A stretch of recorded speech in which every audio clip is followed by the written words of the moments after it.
Akatsuki was an ordinary loser who lived a boring life until he became a legendary vampire and fell for a mage sent to unalive him. But when they get attacked by demons who want his power, he feeds on her to become stronger, only for her to start thirsting after his vampire sausage. So he ends up clapping her every time he takes a bite. Before this, Akatsuki was shocked when he found out the assassin mage named Yukina was moving into the same building he lived in. Despite knowing she was sent to take him out, he still treated her like she was some random chick. Later at school, Akatsuki meets his hot English teacher, Natsuki, who is one of the few people who knows he's a blood-sucking degenerate idiot. She questions him about a demon attack from yesterday, but seeing how clueless he looks, she walks away, telling him to be careful about revealing his identity. On her way out, Akatsuki asks about the Lion King organization, and it throws her off guard immediately. She tells him the group is his enemy and he should stay away from them, but it's already too late since one is already living right next to his apartment. Later that afternoon, Akatsuki joins Yukina to shop for supplies, but on the way back, he doesn't notice when Asaji, a hot chick from school, spots him with Yukina. When he gets to his building, his sister, Nagisa, arrives and gets excited to see Yukina, since they're classmates and will now be neighbors. She then invites Yukina for dinner, and though Yukina is hesitant at first, she agrees after Akatsuki persuades her. Later on, Yukina sees an old picture of Akatsuki and asks if he's still on a basketball team. Akatsuki tells her he quit because he got too proud. He goes on about how he wanted to change the world when he first got his powers, but quit because he realized he couldn't do something like that on a whim. Deep down, he feels he's not cut out to be a vampire and wishes he could be done with it already, and his humility makes Yukina see him in a new light. After dinner, Akatsuki steps out to get supplies, only to bump into a dripping wet Yukina, fresh from the shower. Ignoring his urges, she insists on watching him, so she follows him wherever he goes. On the way, Natsuki spots them, but they run off when she gets distracted by an explosion nearby. As they approach the site, Akatsuki sees two familiars fighting, but Yukina stops him from charging ahead because he might get in trouble if he makes the wrong move. She goes instead and witnesses a vampire being almost defeated by a deacon named Eustache.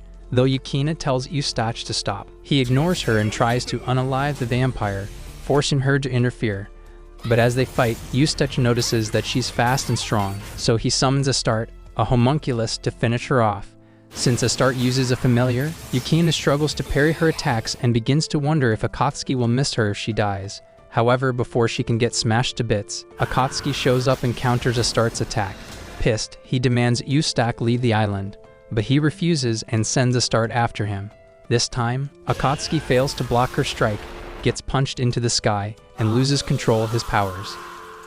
The following day, security operatives seize the site of yesterday's explosion, and a damage report is aired on the news.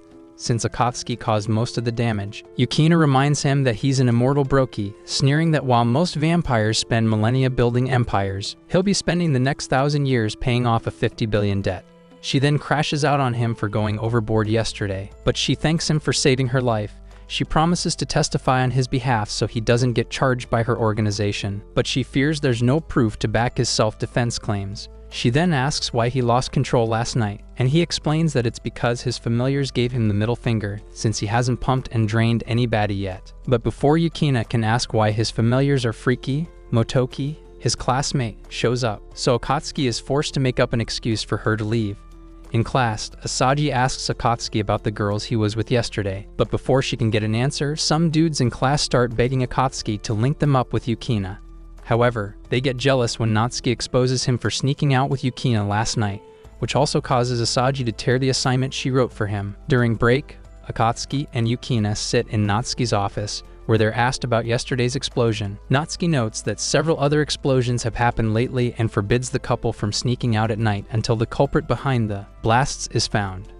After exiting her office, Yukina brings up Eustache, revealing that Akatsuki can clear his name if they can prove he's behind yesterday's explosion. While they eat, she pulls up a document listing all the church facilities tied to Eustache, but as Akatsuki goes through it, he figures it's too obvious for Eustache to be hiding in any of those places. But when Yukina suggests checking all businesses tied to Eustache's church, Akatsuki storms off to meet Asaji for help, since she works at Keystone Gate, the island's management center.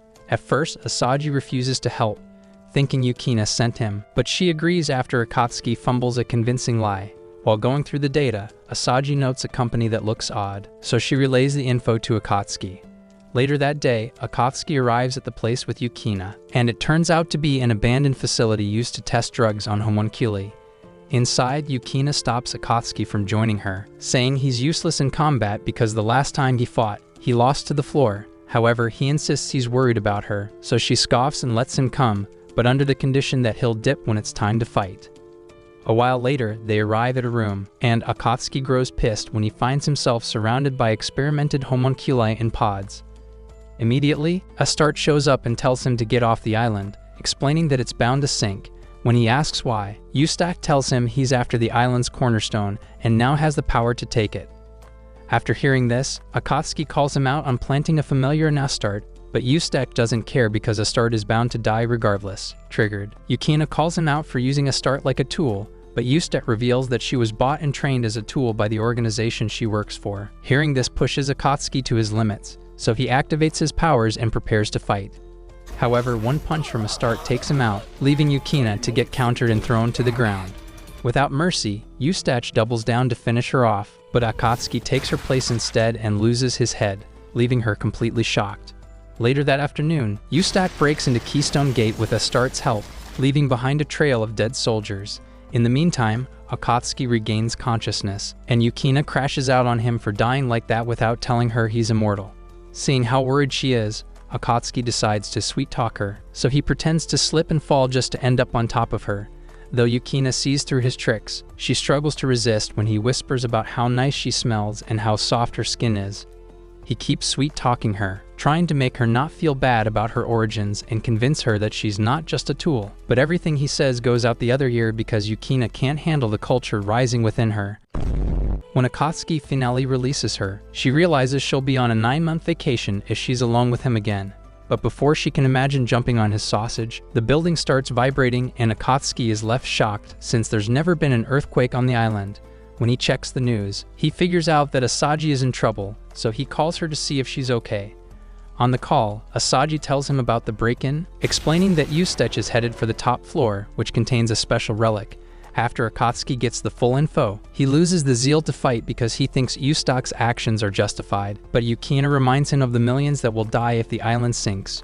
When she sees he's still having second thoughts, she slits her neck a bit and begs him to feed so he'll have enough power to fight. Back at Keystone Gate, Eustache arrives at the last floor and tears up when he sees the relic. However, when he orders Astarte to seize it, Akatsuki shows up with Yukina, and Eustache ends up giving them a history lesson about why he wants the relic back. Before now, the island was built by an excellent architect, but since he had issues supporting the island, he soiled his hands by stealing an important relic from Eustache's church. Eustache wants the relic back, and since he doesn't care about collateral damage, Akatsuki aims to stop him. As he charges in, Yukina joins and tells him they're going to fight together, so she goes after Astarte while he takes on Eustache. After narrowly dodging a straight hit from Akatsuki, Eustache starts taking him seriously, but he almost wets himself when Akatsuki strikes him with a familiar. Thanks to Astarte, he gets to live again, but she takes the heat when Akatsuki and Yukina land coordinated attacks on her. In the end, Yukina's weapon is destroyed, and Astarte passes out, leaving Eustache with nowhere else to run. As a result, he gets turned into a punching bag and starts regretting why he chose to be religious on a Monday. After he passes out, Akatsuki bites Yukina, and then proceeds to bite Astarte to extend her life. Pissed, Yukina crashes out on him for using her as an appetizer and spends the rest of the evening beating him up.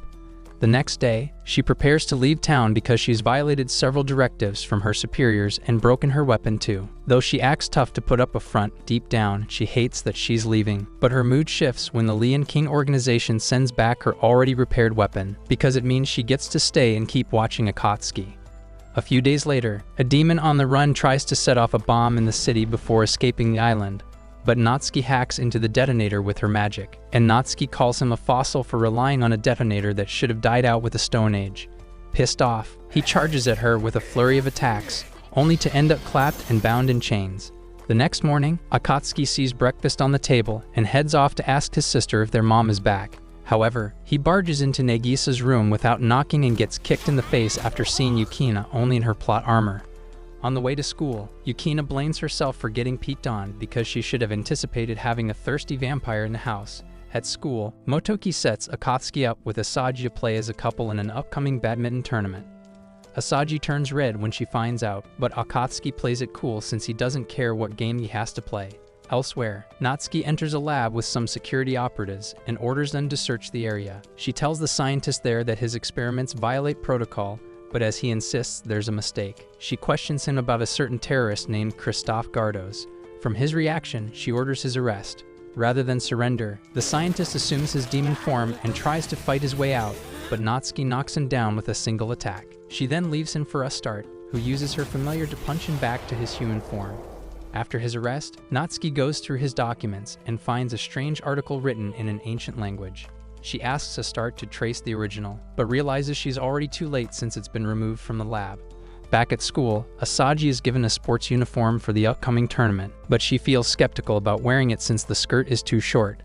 When she finally tries it on, she realizes she's hot and starts testing out positions she'll use to seduce Akatsuki.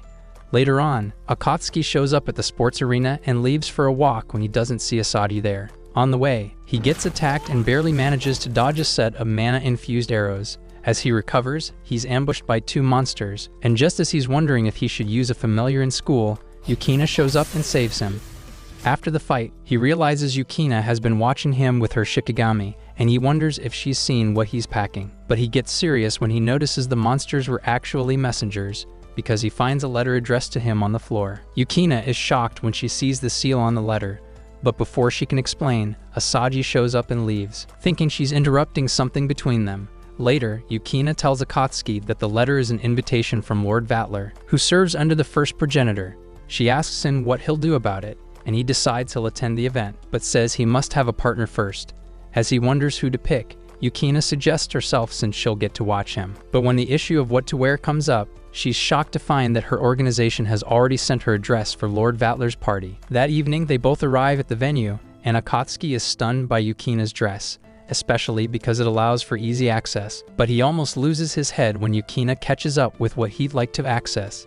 He helps fix her hairpin, and that's when Yukina mentions a friend who gave it to her, without noticing that said friend is tailing her. Once they board the boat, Akatsuki joins Yukina upstairs to find Lord Vatler, but as soon as they arrive, they're attacked by one of Vatler's familiars. Thankfully, Akatsuki reacts in time and saves Yukina from getting cooked, and that's when Lord Vatler finally shows up and apologizes for going overboard. He welcomes Akatsuki on board his ship and blows him a kiss, leaving Akatsuki wondering if he's on the right ship. However, he's attacked by Sayaka, Yukina's friend from the Lian King organization, who hates that he's gotten too close to Yukina. Curious, Akatsuki asks who she is, and after learning that she specializes in assassinations and hexes, he realizes she's the one behind the attack at school. In the meantime, Asaji chats with Motoki about Akatsuki's sneaky relationship with Yukina. Motoki feels Yukina has some dirt on Akatsuki and advises Asaji to use seduction as a way to get info out of him. But before Asaji can ask more, he ends the call and she whiles away time with a weird hacker's challenge she sees online. Back at sea, Lord Vatler tells Akatsuki he was in love with Aurora, the previous fourth progenitor, and he'd like to extend that love to him, since he carries her blood.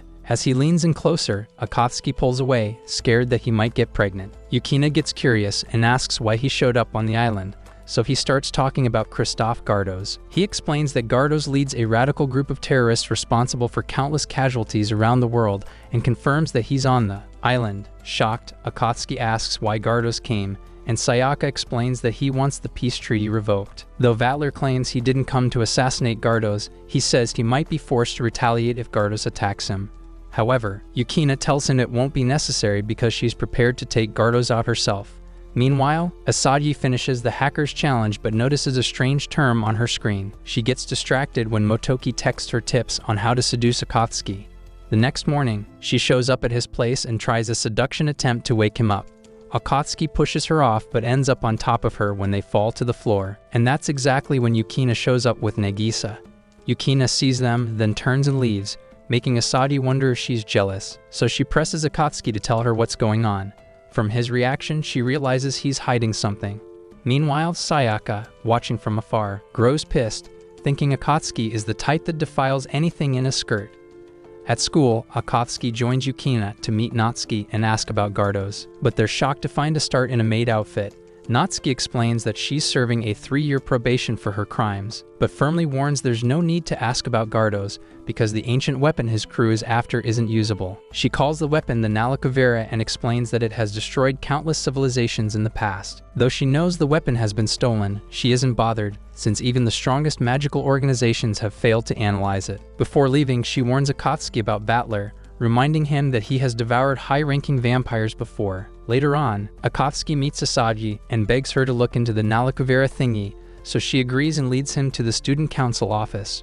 All the while, Motoki trails them using his powers, but they're forced to hide when a teacher enters the room. As a result, Asagi ends up too close to Akatsuki, causing all the blood in his brain to skip his sausage and leak out his nose. After the teacher leaves, he steps outside to catch his breath, but gets attacked by Sayaka, who's jealous of his relationship with Yukina. As they fight, she manages to land a clean slice on Akatsuki's body, causing him to lose control of his powers again. Meanwhile, a group of armed men shows up at school, and their target is Asagi. As Akatsuki struggles to keep his powers in check, Asagi shows up and ends up getting blasted into a wall. Before things can get worse, Yukina arrives and uses her weapon to negate Akatsuki's powers. She then asks what he was doing with Sayaka, but the moment gets brushed aside when Nagisa shows up and sees Asagi lying on the floor. Minutes later, Asagi is taken to the infirmary, where Astarte looks after her and reports that she'll be fine. When Asagi wakes up, she asks why Sayaka attacked Akatsuki, so Yukina explains it was because Sayaka was jealous. Hearing this pushes Asagi to ask Yukina about her relationship with Akatsuki, and Yukina suddenly goes speechless. On the rooftop, Sayaka sits with Akatsuki, uncomfortable and thinking she might get pregnant just by breathing the same air as him. When Akatsuki tries to defend himself, she yells at him for feeding on Yukina, but instead of arguing, he apologizes for always dragging Yukina into his mess. He calls Yukina a nice person and starts showering her with compliments, which makes Sayaka feel the need to compete. After going back and forth, Sayaka realizes Akatsuki is good with words, but she boasts that she's been the closest to him, showing off their childhood pictures. But just as she's about to blush from him calling her cute, intruders storm the building. Meanwhile, Astarte warns Nagisa and the others, but they're quickly cornered. Terrified by the demons, Nagisa freaks out until Yukina knocks her out to stop her from getting shot. That's when Gardos shows up and reveals he's after Asagi. As Astarte tries to intervene, she's shot in the head, and Akatsuki rushes over too late. At the same time, Motoki sees Gardos abducting Asagi and the other girls, so he takes a drug to amplify his powers and chases after them to find out where Gardos is headed. When Gardos switches to a chopper, Motoki swallows all his pills to push his powers to the max, but Vatler suddenly shows up and takes him out before he can reach Gardos. Minutes later, Asagi wonders where she is, and Yukina assures her they haven't traveled far.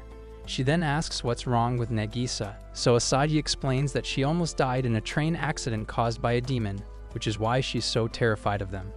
Not long after, Gardos appears and reveals how popular Asagi is because of her hacking skills. He hands her a manual for a supercomputer and orders her to figure out the control commands for the Nalakuvvera. That's when she realizes he was the one who sent her the puzzle yesterday.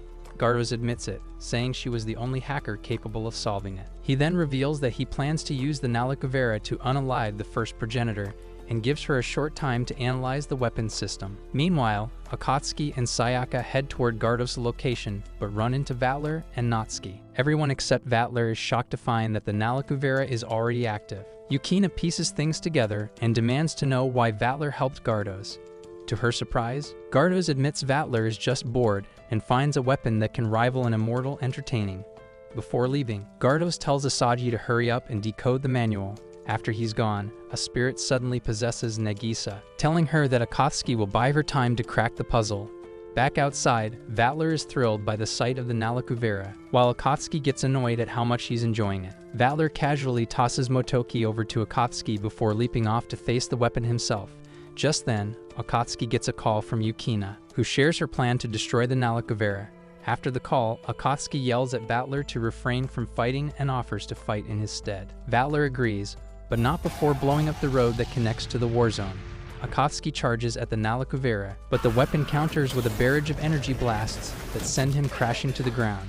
Before it can finish him off, Sayaka steps in and blocks the strike, then unleashes a flurry of attacks that nearly destroy the weapon, but a force field stops the last blow. The Nalakuvvera grows more aggressive, forcing her to retreat with Akatsuki. When it takes flight, Akatsuki summons a familiar and shoots it down, but the impact pulls both him and Sayaka into the underground levels of a building. There, they search for a way out as water seeps through the walls, while the Nalakuvvera restores its body and rises again. Elsewhere, Asagi continues the task Gardos assigned her. Yukina slips out of captivity, but discovers a chamber filled with more Nalakuvveras. Gardos appears, revealing his plan to destroy the first progenitor's dominion. He then assumes his demon form and attacks Yukina, making sure to use his magical barrier to evade her blows. Their clash carries them to the rooftop, where she reclaims her weapon and severs his hand. Before she can finish him, Gardos' men arrive carrying Asagi and Nagisa, revealing his control over the Nalakuvveras through Asagi's skill with the command tablet. Underground, Akatsuki suggests using a familiar to escape, so Sayaka offers her blood, which allows him to summon another familiar so powerful it draws Vatler's attention. Meanwhile, Natsuki eliminates the demons threatening Yukina and vows to protect Asagi and Nagisa. Still, Yukina insists on returning to Akatsuki's side as his observer. Although Natsuki respects her dedication, she warns that Akatsuki may no longer need her. Akatsuki sends out his familiar again to take on the Nalakuvvera, but Gardos strikes from above in his jet and manages to wound it. Furious at the destruction, Akatsuki pushes back with everything he has, with Yukina and Sayaka fighting right by his side. The Nalakuvveras quickly adjust to his attacks, shielding the mothership and even bringing back the one he had already destroyed. But before they run out of luck, Yukina recalls Asagi's plan, which was to plant a virus that could shut down the mothership for good. Sayaka volunteers for the mission while Akatsuki and Yukina draw fire. She unleashes her magic, stalling the Nalakuvveras long enough for Yukina to slip in and plant the virus.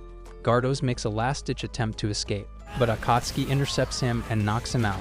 The virus spreads through the mothership, shutting it down, and one by one, the Nalakuvveras freeze, crumble, and finally collapse into stone. As the sun sets, the battlefield grows quiet. Meanwhile, a representative of the Lian King organization approaches Lord Vatler. She delivers word that his request has been approved, handing him an official appointment letter. That evening, Akatsuki checks on Asagi to see how she's doing, only for her to kiss him when he leans in. A few days later, an aircraft comes under attack by a mysterious woman and a group of demons. One warrior aboard fights bravely with a glowing magical sword, holding them off for a time, but he gets defeated when a being of angelic powers appears before him. The next morning, as Akatsuki takes the train to school, he drifts back to the moment Asagi kissed him. Yukina notices he's distracted and presses him about what's on his mind. He refuses to tell her about the kiss, but reveals that Sayaka has been calling him consistently, even when she has nothing to say. Later in class, when Asagi shows up, she teases her about how she's been getting closer to Akatsuki lately. Stunned, Asagi quickly denies it, so her mates step aside to give her some room with Akatsuki. She asks Akatsuki if he's free after school, and when he says yes, she tells him to meet her in the art room.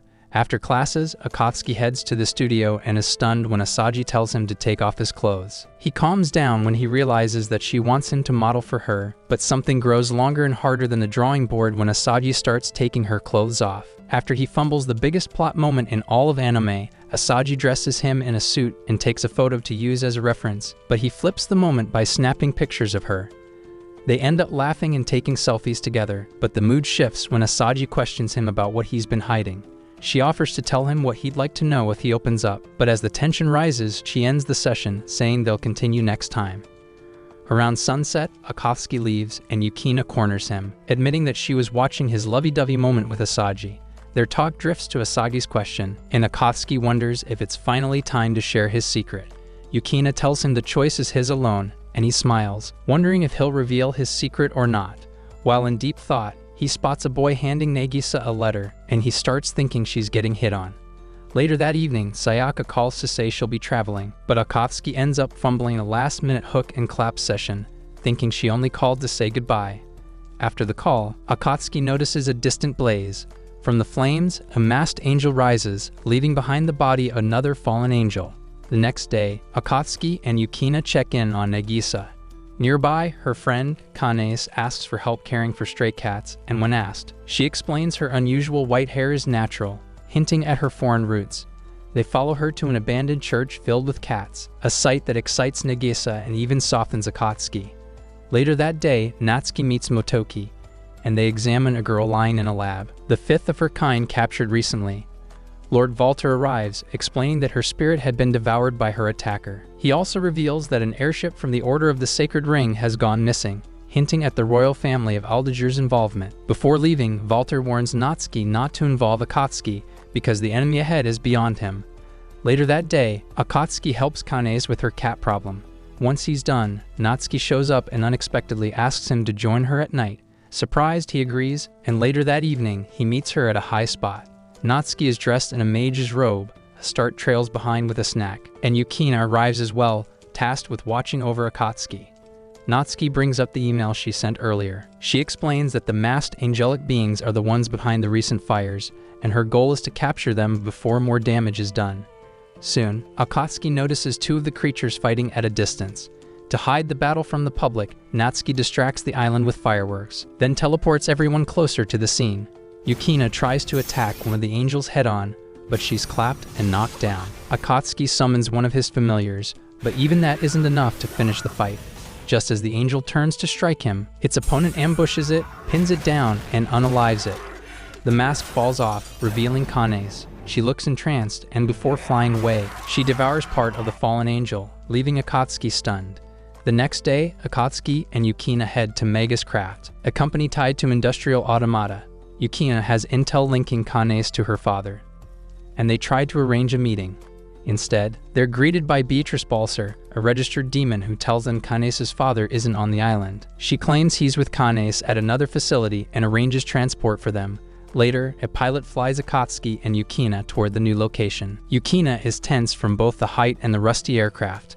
Along the way, they talk about Kane's and her father, deciding they need to save her no matter what. When they arrive, the pilot quickly takes off, leaving them behind. Yukina realizes too late that it was a setup to lure Akatsuki away from Itogami. Frustrated, she blames herself for letting her guard down, while Akatsuki teases her about her fear of heights. They move through the forest, marking their path until they reach abandoned structures where they decide to rest for the night. Yukina spots bullet casings on the ground, a sign of a recent gunfight. Meanwhile, at an abandoned church, Sayaka encounters Motoki. He offers her information in exchange for something she knows about Akatsuki. Curious, she listens as Motoki reveals that Akatsuki and Yukina are together and uses his magic to track Asaji and Nagisa heading their way. When Nagisa arrives, she's upset to see Sayaka, while Asaji confronts her, remembering she was the last person she saw before losing consciousness back at school. Back on the island, Yukina cooks dinner for Akatsuki, and over the meal, he admits he's worried about his sister and regrets missing his meeting with Asaji at the art room, so Yukina calms him down, reminding him they'll figure things out. Later that night, Asaji manages to trace Akatsuki's location through her computer.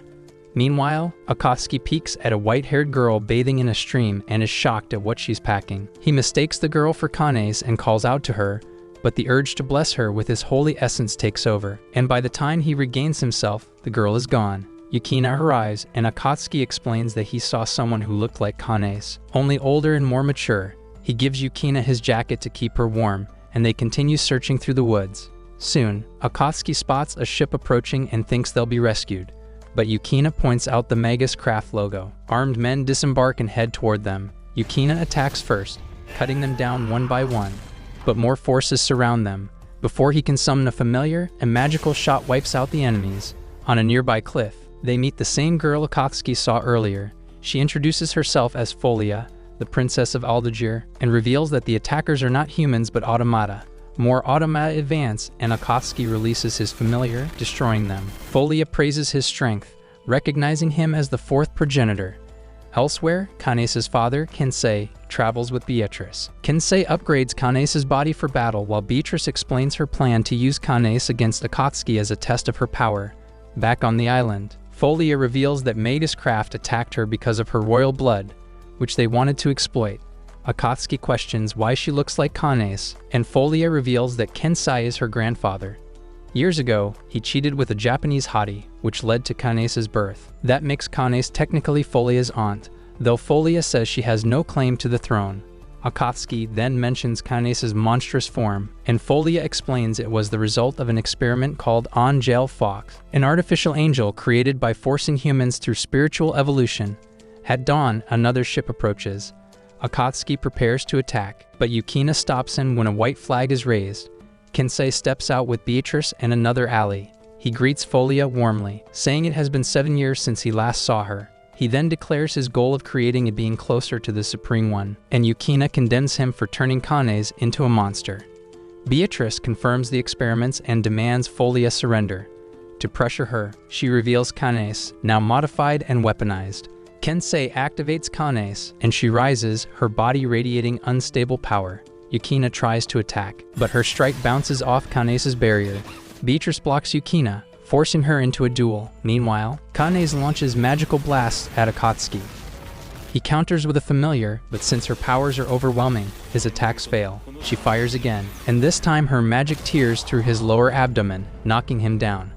Kane's loses control, her powers spiraling beyond restraint. Beatrice retreats as Yukina rushes to Akatsuki's side, horrified by his condition. Elsewhere, Sayaka eliminates automata aboard a ship before Natsuki arrives with information about Folia's location. Sayaka proposes they head to the island. Meanwhile, Kane's is encased in a massive icy structure, her unstable power sealed away for the moment. Back at Folia's side, Yukina casts a barrier to hold back Kane's powers. Akatsuki lies unconscious in her arms, his wounds mostly healed except for the core injury where a blade is still lodged. Since he can't heal himself, Folia suggests awakening a familiar inside him strong enough to counter an on-gel fox. Her method doesn't sit right with Yukina, so she offers herself instead. She feeds Akatsuki her blood, and his instincts take over. As he drinks, his wound begins to close and he wakes, only to find Yukina unconscious from blood loss. Realizing what she did for him, Akatsuki is relieved that she saved him once again. Folia then shifts focus to Kane's, still sealed in the icy tower. She offers her blood to Akatsuki, asking him to use her power to save Kane's. He resists, but she insists, and he eventually accepts. The feeding stirs his familiars and far away. Kinsei is stunned to learn Akatsuki survived. Even so, Kensei is determined to push Kane's into battle to advance his twisted plans. Akatsuki, angered by how Kensei treats Kane's like a weapon, prepares to fight. Before long, Beatrice launches an attack and Yukina narrowly escapes, which frustrates Beatrice, who deploys 2 more on-gel fox against her. Kensei is taken aback since he only created 7. Realizing Beatrice has secretly made more, Akatsuki grows tired of their schemes and tells both Kensei and Beatrice to shut up before bracing for battle. The on-gel fox fires at him, but Yukina blocks the strike and joins his side. At that moment, Kane's breaks free of the icy tower, and the battle's split with Yukina against Beatrice and Akatsuki against Kane's. Yukina quickly gains the upper hand, defeating Beatrice in their first clash. Another ally with her is shot down by Folia, who provides support with her magical gun. Yukina demands that Beatrice hand over the device controlling the on-gel fox, but she refuses and lashes out. Folia counters by summoning a special blade that cancels Beatrice's familiar, allowing Yukina to finish her with a decisive strike. With Beatrice defeated, Yukina secures the control device and the remaining on-gel folds go dormant. Meanwhile, Akatsuki summons 2 familiars to suppress Kane's power. They succeed briefly, but Kane's rises again. Yukina, confident the battle is theirs, fires her spear in a way that disrupts Kane's magic barrier. Akatsuki's familiar sees the chance to drain the rest of her energy, and she finally collapses unconscious into Folia's arms. With Kane safe, Akatsuki walks to Kensei but chooses to spare him, leaving Kensei stunned. Natsuki and Sayaka soon arrive on the island as Kane regains consciousness, back to her normal self. Later, Kensei sits restrained in a cell speaking with Motoki. He reveals that 4 progenitors should not exist, but Motoki cuts him off, saying his skills will still be useful to his organization. Before leaving, Folia kisses Akatsuki goodbye, leaving Sayaka and Yukina utterly shocked. Moments later, Asaju storms up, furious that Akatsuki stood her up. A few days later, Folia waits at the airport for her flight out of the island. She thanks Sayaka for helping with Kane's, but before boarding, she spots a poster for the upcoming Halloween Festa. Tempted to stay, she hesitates, but Sayaka drags her toward the plane, reminding her she's already delayed her departure twice. Just before they leave, the 2 are suddenly teleported away, finding themselves in front of the same Nalakuvvera's Akatsuki once defeated. That morning, Akatsuki and Yukina ride a packed train to school. The crowd pushes them close together until Yukina notices a man harassing a little girl. Akatsuki rushes to stop him, but the train halts, and in the confusion, the culprit slips away. His movements draw suspicion, and Rose, Nagisa's homeroom teacher, mistakes him for the molester. At that moment, Natsuki appears in a student's uniform, revealing she was investigating the case herself. Before leaving with Rose, she reminds Akatsuki about the Halloween Festa. Later, Akatsuki lies in bed and thinks about what she said. Meanwhile, two witches, Octavia and Oni, appear at the coast, slaughtering soldiers with overwhelming magic. They've returned after 10 years away, and their conversation reveals they hold a grudge against Natsuki, the Witch of the Void. The next day, Akatsuki waits at the airport with Yukina, Nagisa, Kanae, Asagi, and Motoki. He tells them he's meeting an old friend, and Asagi is relieved when she assumes it's a guy. But when Yuma shows up, making a dramatic entrance, everyone is stunned to see a beautiful girl. Asagi's expression tightens, while Yukina and the rest are caught off guard. Introductions follow, and Nagisa leads the group to a restaurant. Over dinner, Yuma teases Akatsuki by threatening to spill stories from their childhood. He warns her not to, while Motoki eagerly eggs her on. After eating, they move to the top floor of the building for a view of the city. Yukina struggles with the height, and Akatsuki offers her his hand. Watching closely, Yuma asks him privately if he's dating Yukina, noting how close they seem. He denies it, but their conversation is cut short by a call from Sayaka. Folia briefly takes the phone, then Sayaka explains what happened at the airport. At the same time, Asagi and Motoki both receive urgent calls and excuse themselves. Soon after, Astarte appears with grim news that Natsuki is missing. Yukina realizes Natsuki likely foresaw this, leaving instructions for Astarte to protect Kanae. That evening, Astarte stays in Yukina's apartment while Akatsuki heads home with Yuma. There, Yuma teases him about his closeness to Yukina, saying they even share the same scent. Later, when Akatsuki opens his bathroom door, he finds himself in Yukina's apartment bathroom, where Kanae and Astarte are. Shocked, he retreats and explains to Yukina what happened. She realizes distortions are forming around the island's space, which might explain Natsuki's disappearance. That night, back in his apartment, Yuma startles Akatsuki, making him drop a glass and cut his hand. She treats the wound, and he notices the witch costume she plans to wear for the festa. The mood shifts as she leans close, kisses him, and in that moment, a mysterious knight appears behind her. Akatsuki blacks out, and when he wakes, he realizes he's inside Yuma's body. Later that morning, Akatsuki shows up at Yukina's house, planning to tell her about being stuck in Yuma's body. But the girls are relaxed around him, which only makes him more uneasy. Meanwhile, Asagi finishes a system check and finds nothing threatening in the island's defenses, but Mogwai, her Temu Jarvis flags, strange malfunctions, and other distortions. Asagi digs deeper and uncovers data on the Witch of Notaria, a high-ranking member of the Library, a criminal organization. She recalls reports of Library members escaping 2 days ago and starts connecting the dots. Back at Yukina's place, Akatsuki convinces Yukina, Astarte, and Kanae that it's really him trapped in Yuma's body by answering questions only he would know. Yukina wonders where his real body is, but he has no answer. He does mention the night he saw behind Yuma when she kissed him. Elsewhere, Sayaka wakes up in a strange place with Folia beside her.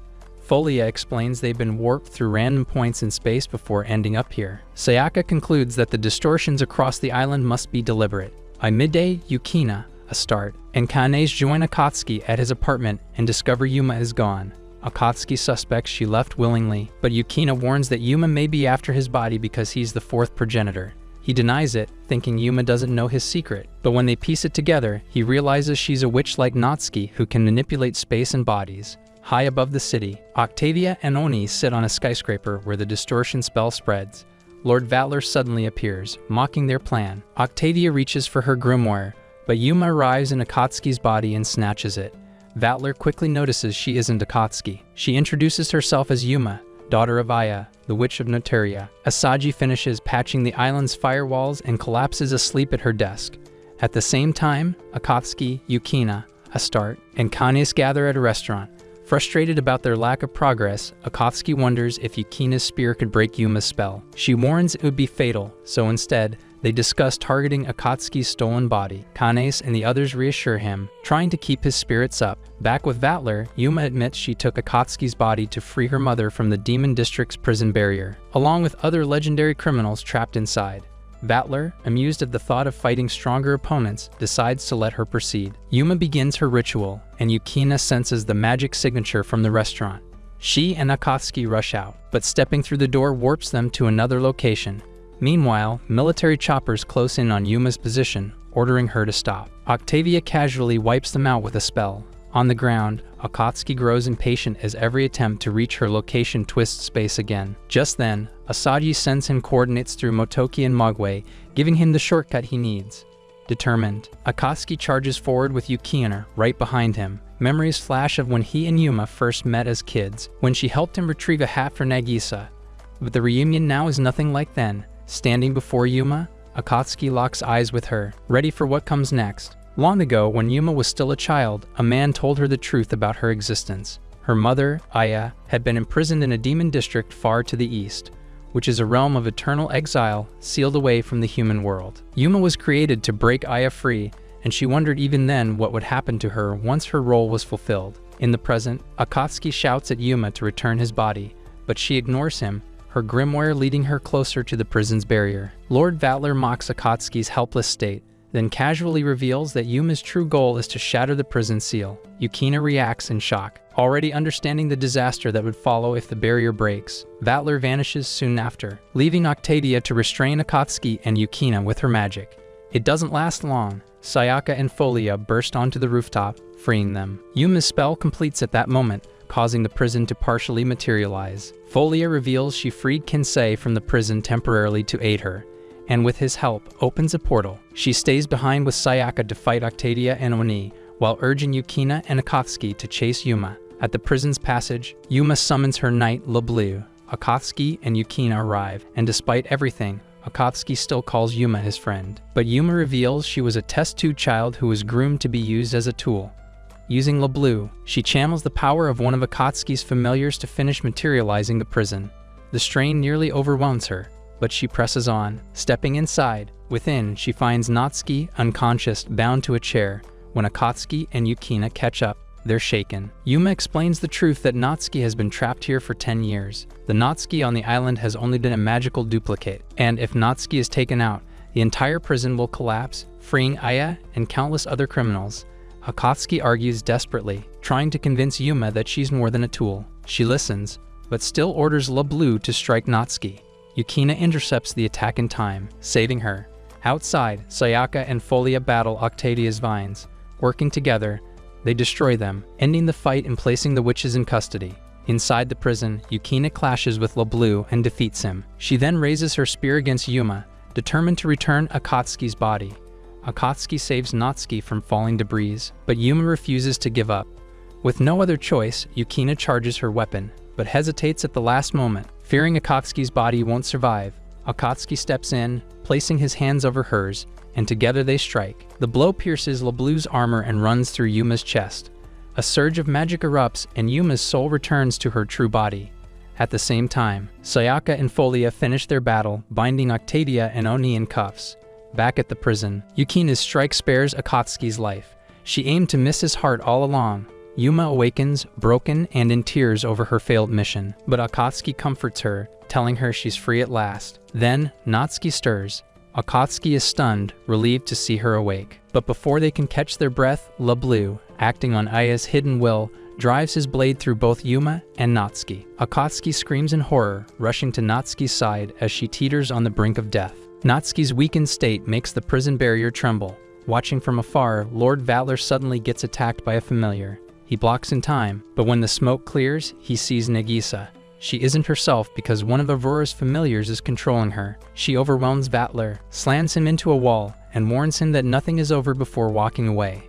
Vatler's body is torn apart, but he laughs as it rapidly heals. Nagisa later meets a mysterious woman in a hidden alley. The woman thanks the familiar for protecting Nagisa before releasing her, restoring her to normal. Inside the prison, Akatsuki, Yukina, and Yuma are suddenly teleported to another area.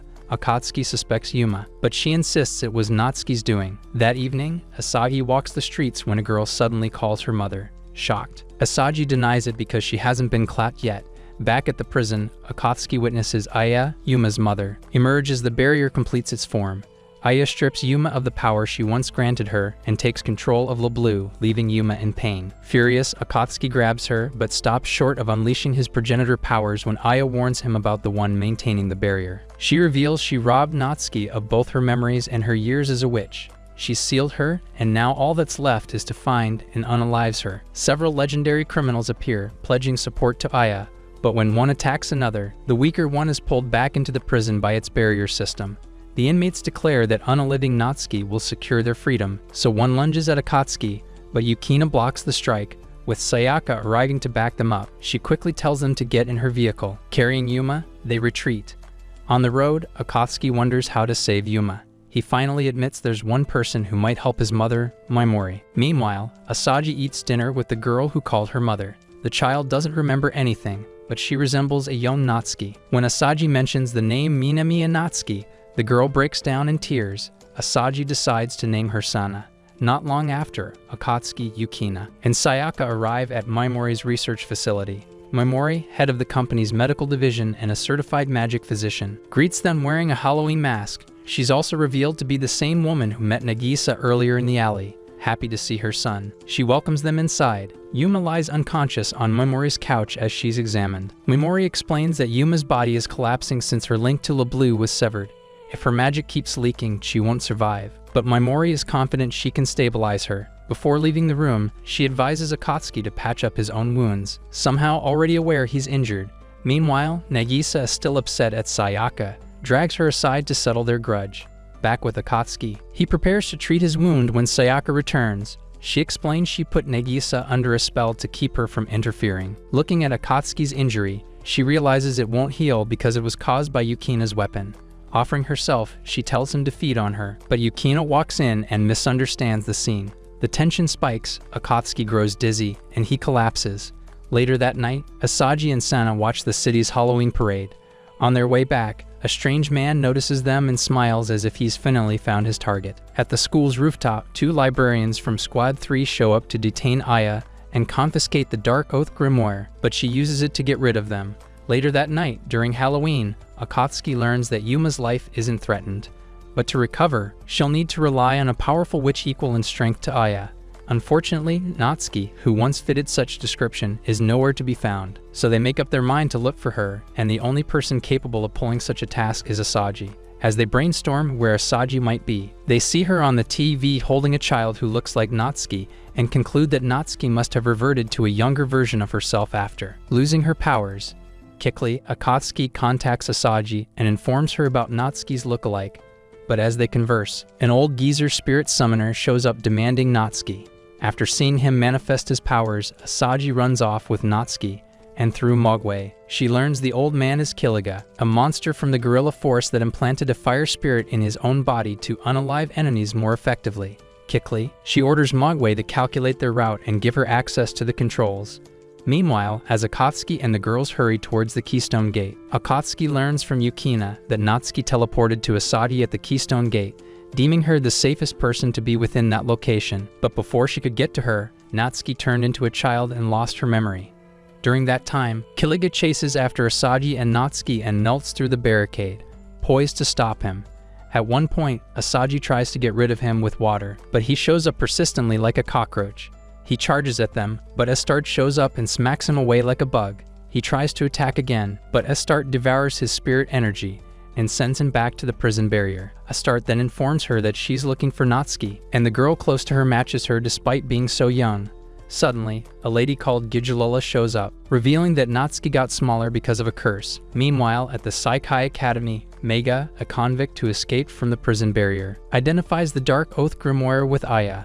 Curious, he asks her why she didn't tell the other inmates about the key and the program she stole from Natsuki, but she shoots back by asking if he came for a share of the decode program. He replies that he only wanted to see what she's up to while the others are distracted by Natsuki. Meanwhile, Akatsuki gets stuck when his vehicle runs out of fuel, so Yukina frees a nearby bike for him and gives him a bit of her blood before he takes off. At entrance E, Gigliola, one of the escaped convicts, demands that Asaji hand over the little girl, but Asaji refuses. When Gigliola moves to attack, Vatler appears, eager for a fight. She quickly realizes he intends to hunt down all the escaped inmates, so she goes after him, but he wipes out her forces with ease. Believing she's gained the upper hand, she binds his familiar, only for Vatler to obliterate it and gruesomely lash her with his snakes until she's sent back into the prison barrier. Akatsuki shows up later than expected, blaming the delay on bad traffic, and Vatler suggests keeping Natsuki aboard his ship. Naturally, Akatsuki and Asaji go along. Meanwhile, back at school, Aya learns that Mega is tied to the Lion King organization and reveals her plan to copy the original Dark Oath Grimoire from Natsuki's missing memories. Over at the hospital, Yuma finally opens her eyes. Upon boarding the boat, Akatsuki contacts Yukina and Sayaka to warn them about Vatler's plans, but they tell him they can't board his ship, though they'll get as close as they can. Inside, Kira takes Akatsuki to a pool for a soak, only for 5 hotties to show up, offering to wash his back and drown him in their plots. While fending them off, he learns they're actually hostages who want to be filled with his cursed energy. Thankfully, Asagi arrives, but seeing her curves sends all the blood from his brain to somewhere else. Later, after putting Natsuki to bed, Akatsuki and Asagi bicker like cats and dogs. Not long after, Natsuki wakes with another personality and begins restoring her memories.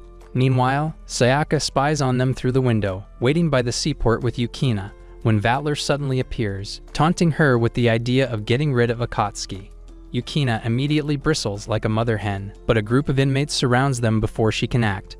Back on the ship, Mogwai appears on the TV, pleading for Asagi's help to slow the negation spreading through the school. He warns how ugly things will get if it continues, but before a deal can be struck, the boat shudders with a violent tremor. Natsuki then informs them that one of the escaped inmates is trying to break into the vessel. Suddenly, Vatler crashes into the room, battered like a rag doll. Conflicted, Akatsuki wonders if he's really fit to take on Brut, a former mercenary of the Western European Church. But before he can move, Vatler steps up, unleashing his familiar, only for Brut to slice through it with ease. Thrilled by the challenge, Vatler summons even more serpents, and he grows more excited to fight. Outside, as the girls prepare to board the ship, another inmate blocks their path.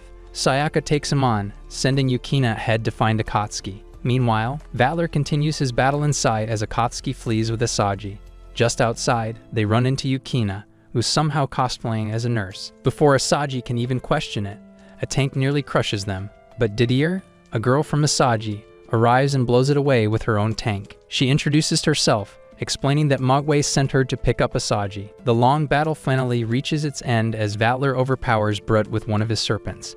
Asagi agrees to leave with Didier, but makes Akatsuki promise to take her out once all this chaos is over. Elsewhere, Sayaka struggles against her opponent, but after analyzing his ability, she fires a magic bullet that hits its mark, sending him back into the prison barrier. Just as the others regroup, Oya appears like a final boss, strips Sayaka's weapon of its magic, and effortlessly extinguishes Akatsuki's familiar, then stabs him. When Yukina tries to strike back, Aya traps her in place, seizes Natsuki, and vanishes without a trace. Yukina sees a confrontation between Natsuki and Aya and wonders if she's in Natsuki's dream, but Aya tells her it might be hers. Suddenly, Yukina finds herself in her classroom. Meanwhile, Sayaka frantically brainstorms on ways to get Akatsuki healed, but fails to come up with any. She flashes him her plot armor to get his blood pumping, but his sausage refuses to obey her. Thankfully, Yuma shows up thanks to her Akatsuki finder, and after seeing Sayaka about to get down with it, she offers to join in. At the same time, Yukina sees her friends show up, but after watching them act like everything is fine, she concludes that she's dreaming. She wakes up shortly after and confirms from Aya that the Dark Oath Grimoire is simply a bootleg infinite Tsukuyomi. Back at the clinic, Yuma cuts herself and offers Akatsuki her blood to kickstart his vampire powers. Immediately, he regains them. He takes some of hers before preying on the flustered girl beside him. Shortly after, he checks the wound on his body and complains because it hasn't healed, but then a memory from Aurora flashes into his mind, and she scolds him. With that, he summons his fourth familiar, Natracinerius, which forms a mist around the island.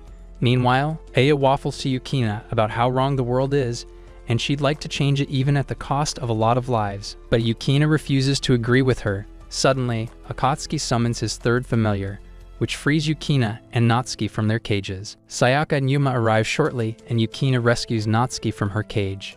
Annoyed, Akatsuki vows to take on Aya alone, but Yukina joins him. Aya reminds them it's her world and summons copies of the captured inmates, but Akatsuki wipes them out with a roar from his third familiar. Ada tries to block the attack with a barrier, but Yukina shatters it with her spear. She charges to finish Aya, but Aya captures her and attacks with her guardian. Natsuki's guardian steps in, protecting Yukina and allowing her to break free. At this point, Natsuki has recovered all her memories along with some of her magic thanks to Akatsuki's blood. Natsuki seals the grimoire and binds Aya's familiar, then chants a spell that lets Yuma take control of it, leaving Aya without support. Aya turns into a demon to fight back, but Yukina tells Akatsuki her spear can not only negate magic, but restore the world. Akatsuki summons Regulus Aurum to help, stunning Aya, and Yukina strikes her down with her spear, reverting her demon form. Meanwhile, Mega seizes Fangzan from the Demon District Museum, and Paper Noise fails to stop him. On top of the school, Natsuki thanks her students for helping take down Aya, One day, a crazy-looking dude named Ko breaks into Kinsi's office, revealing he's one of his students under Nina Adelard. He morphs his hand into a weapon and attacks Kinsi while declaring that he's come for the other half of his body. Meanwhile, Yukina gets a letter from a bird that broke through her barrier, and after reading it, she realizes that her higher-ups had decided to seal her spear's powers for 4 days. Later, Akatsuki ends up acting as a handbag for his sister, while she shops with Kane's and Yukina for their camp training. Yukina feels bad that she won't be able to watch over him, but he tells her to enjoy her time off. As he helps the girls, Ko shows up, asking if Kane's is Akatsuki's girlfriend. Introducing himself as the Seeker of Truth, Ko attacks Akatsuki while demanding Kane's. After sensing that Akatsuki isn't a regular human, he causes a commotion, but Yukina arrives and slices off his arm. Unfazed, Ko casually attaches a lamppost as a new arm and makes a dramatic exit.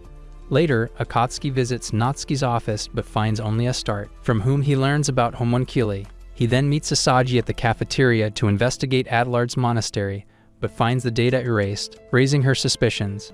Asaji tries to flirt with him now that the juniors are going to camp, but he turns her down, asking her to cover for him while he skips school. He joins her in the woods, but Natsuki spots them and scolds them. After hearing them out, Natsuki informs them that Kinsi was attacked. Akatsuki identifies the culprit and asks if there's anything he can do, but Natsuki just promises they'll have to take supplementary classes for ditching.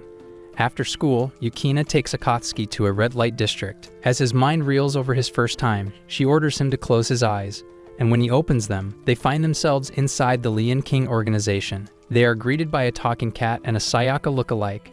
Meanwhile, in the monastery, Ko demonstrates the power of Wiseman's blood to his superior, who had saved him from near death years ago. The boss marvels at its power and plans to use it for revenge. Inside the organization's office, the cat confiscates Yukina's spear, giving her a brief reprieve from watching over Akatsuki, though she wishes she could continue. The cat thanks Akatsuki for saving Aurora and taking care of Yukina. Suddenly, Asaji calls him, asking if he spotted her earrings that fell earlier while ditching class. Realizing she's close to the monastery, Akatsuki pleads with her to get away, promising to get her anything she wants.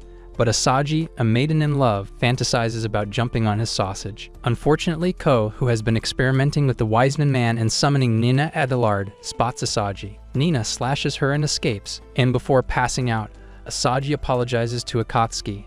Akatsuki loses it after spotting Asaji's lifeless body, but Yukina warns him not to destroy the island or else his sister will get caught up.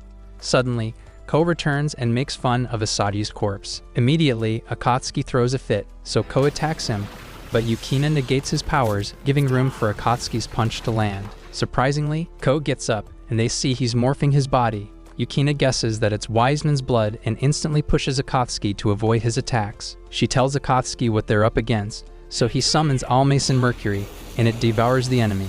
Moments later, Asaji gets up like she's covered in paint, and Akatsuki laughs upon seeing that she's okay.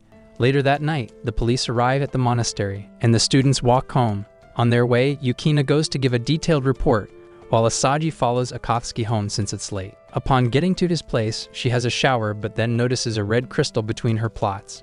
Right after that, she feels dizzy and collapses. Meanwhile, Akatsuki, who tries to process the whole day, sees Asaji in full glory, talking to him like a stranger and calling him a vampire. He gets a nosebleed and asks her to wear clothes, and to his surprise, she transforms some flowers into a towel, calling the act alchemy. The alter ego introduces herself as Nina, the Wiseman's blood embedded in Asaji.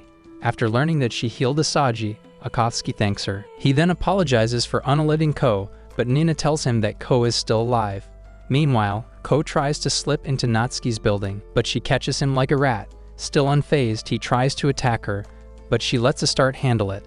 After being kneaded like flour, Ko's silver core is picked up. Back at Akatsuki's place, he learns that Nina doesn't know Ko's motive, but she promises to leave Asaji after recovering the Wiseman's blood.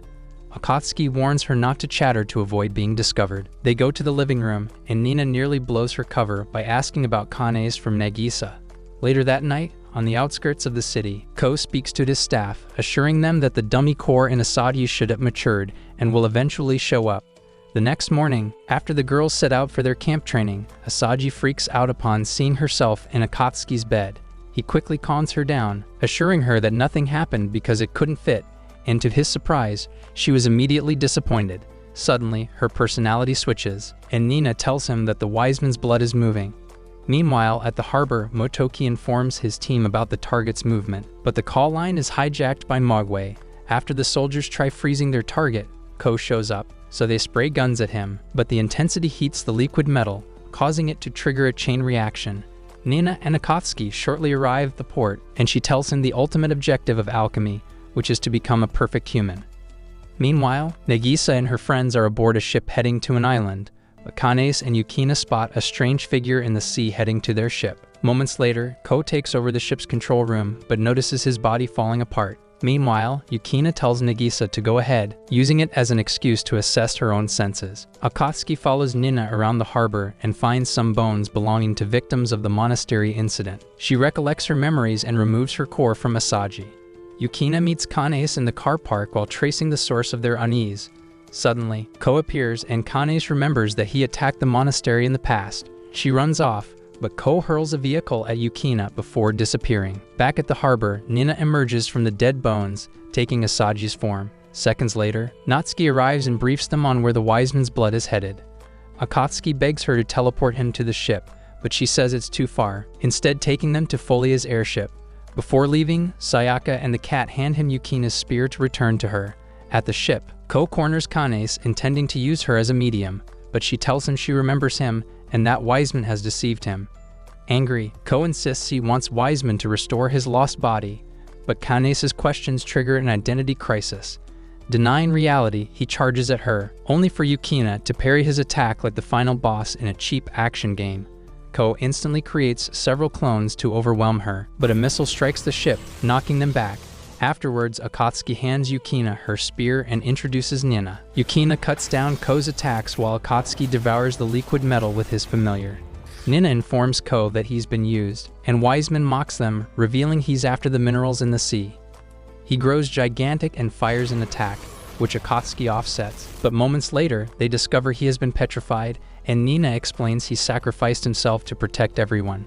Struck by reality, Yukina cries, but Nagisa's alter ego appears, icing everything for a moment and praising Akatsuki for protecting her vessel. She kisses him, activating his new familiar. Yukina fulfills her role as a blood donor, and Akatsuki seemingly one-shots Wiseman. The creature returns, healed, but this time Akatsuki declares he'll win. Yukina faces Ko while Akatsuki summons his familiars to take down Wiseman. She easily parries all of Ko's attacks, and as she breaks through his barrier, Ko realizes that to be human is to want to become one. She then erases his existence. The giant Wiseman struggles to understand why puny creatures would challenge him, but Akatsuki summons a familiar that instantly grabs Wiseman and reverses events until he ceases to exist. After saving the day, Yukina offers Akatsuki a free service. Later, Nina shows up tiny, having gathered the remnants of Wiseman's blood to survive. Yukina vows not to leave Akatsuki's side again, noting that he's always causing trouble. Yukina wakes up wondering what she was about to say to Akatsuki, who has already left. On their way to school, she asks him what he'd do if she left him, but he tells her it would make things easier. Offended, she gets off the train, and he tries to explain, but she refuses to listen. During sports, she recalls what he said and, out of frustration, perfectly clears the high jump. Later, her teacher asks her to hand out forms to her classmates, and before releasing her, inquires about her plans. While changing in the locker room, Yukina broods over the question, but suddenly a Shikigami appears and knocks her out. Meanwhile, Vatler inspects a dilapidated site, noting a dragon vein, and suddenly senses a massive atmospheric change, which excites him. The following day, Akatsuki notices Yukina acting strangely on his way to school and tries to check on her. Her behavior persists, so Natsuki attempts to scold her and senses something off. Yukina continues fangirling over her seniors before running off with a nosebleed. Back at the excavation site, the wave persists, and Vatler sends a familiar down the hole. A giant dragon appears, and Vatler marvels like a psychopath while Sayaka prepares to fight. The creature vanishes into thin air. Later at school, Akatsuki catches up to Yukina and realizes she isn't the original. As he tries to learn more, the real Yukina appears with her spear to confront the imposter. The duo demands her motive, but the giant dragon appears overhead. As the imposter tries to warn them, the dragon attacks her from behind with its teleporting tail, then strikes Akatsuki, draining much of his energy. When he tries to summon a familiar, Yukina stops him. She fights the dragon, matching its speed, but when she tries to break its barrier, her spear breaks. With her guard open, the dragon targets her, but the imposter summons her spear to fend it off. After chasing it away, she explains that she followed the beast to the island. Akatsuki immediately asks who she is, but Natsuki interrupts, claiming she is looking after her. Akatsuki consoles Yukina, who is visibly shaken by the loss of her spear. Later that day, she packs up and receives a letter from her organization requesting its return. Asaji tries to stabilize the island currents and floats, but she experiences a lot of setbacks. Meanwhile, Sayaka informs them of Vatler's findings about the dragon. While she tries to get more information out of Yukina, Sayaka sees she's been acting off, and when she tries checking what's wrong, Akatsuki's mind sinks so low that Sayaka scolds him. Suddenly, Yukina tells them that she's been called back and will be leaving that afternoon. She blames herself for destroying one of the organization's relics and going against their creed by helping Akatsuki attain his true form. Unable to hold back her tears, she runs off. Meanwhile, as her other variant prepares a summoning ritual at the top of a building, Sayaka asks Akatsuki what he plans to do.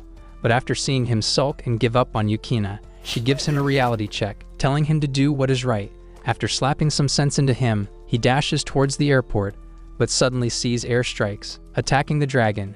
Instantly, he calls Asaji, and she tells him to get off the island within the next 30 minutes. Seeing that she's made up her mind to stall until a lot of people get off, Akatsuki refuses to listen to her, and the fact that he cares for her makes her heart ache.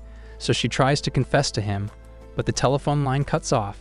As for Yukina, she sulks at the airport, not knowing what to do, so her other variant talks some sense into her, telling her to act not out of position but for herself.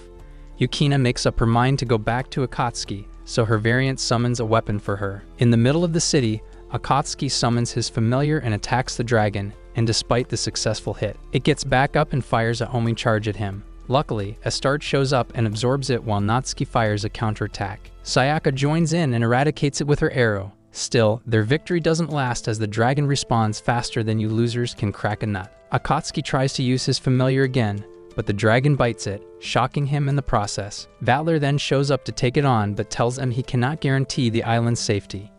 Yukina then stops him and faces the dragon with her new spear, and after defeating it, she lets Akatsuki suck her blood while the dragon respawns before going for their rematch. This time around, the Yukinas join their spears and death-blow the dragon, but they let Akatsuki add the cherry by electrocuting it. The final combos they perform eradicate it, hence saving their island. Shortly, Sayaka scolds Yukina for not completely reading the letter sent to her by the higher-ups.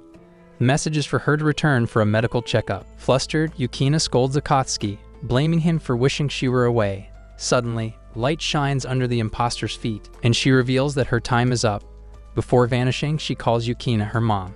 Later, the city life returns to its normal state, and Yukina continues monitoring Akatsuki like a plague. That brings us to the end of today's video.